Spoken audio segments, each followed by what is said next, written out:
অনু বলল, অনেক রাত হয়েছে, আমায় বাসায় ফিরতে হবে। সজল বলল, আরেকটু বসো।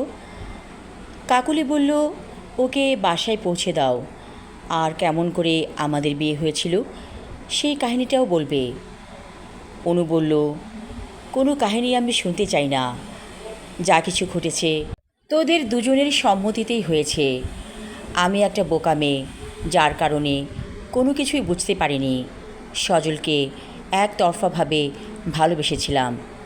সজল একজন চাটুকার, সে তোকে এবং আমাকে দুজনকেই খেলিয়েছিল, আর শেষ পর্যন্ত তুই জয়ী হয়েছিলি, আর আমি সহজ সরল বোকা মেয়ে ঠকে গিয়েছি।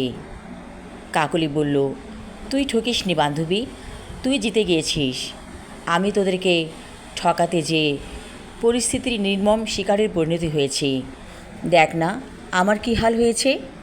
অনু বলল, তাহলে পাপের প্রায়শ্চিত্ত কর।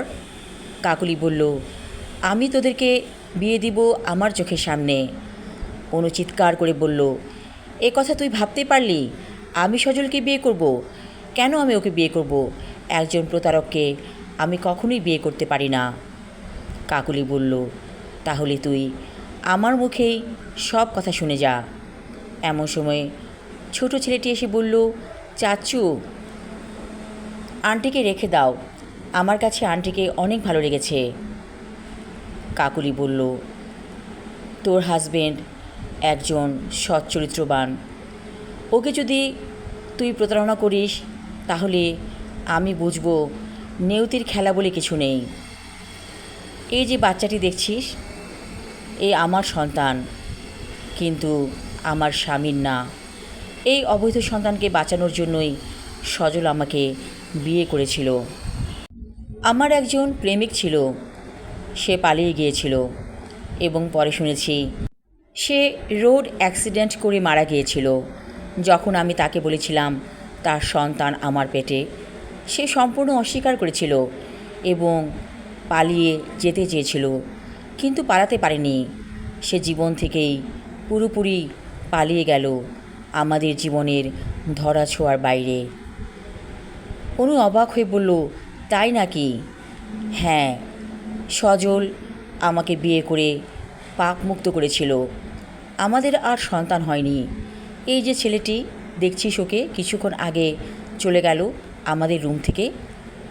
ও আমাদের বেঁচে থাকার উৎস হয়ে থাকলো।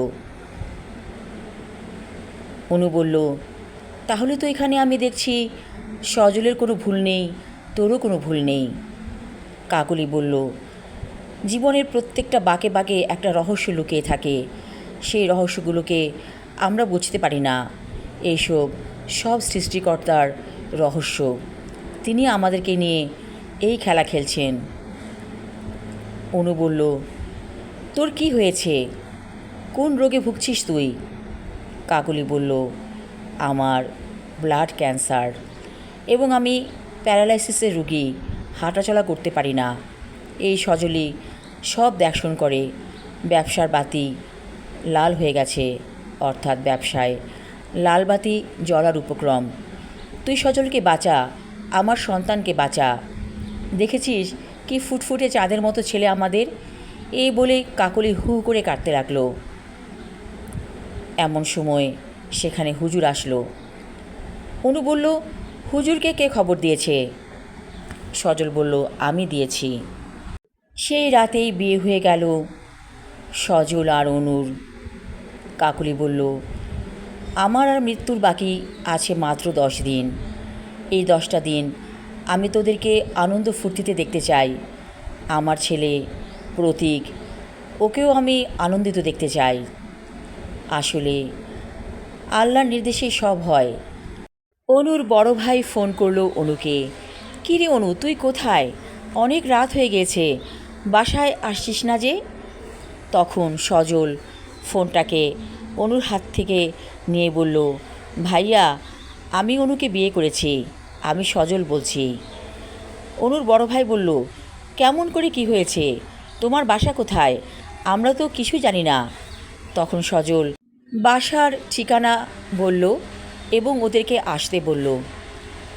কিছুক্ষণের মধ্যেই সবাই এসে হাজির, কারণ সজলের বাসা অনুদের বাসা থেকে খুব একটা দূরে না।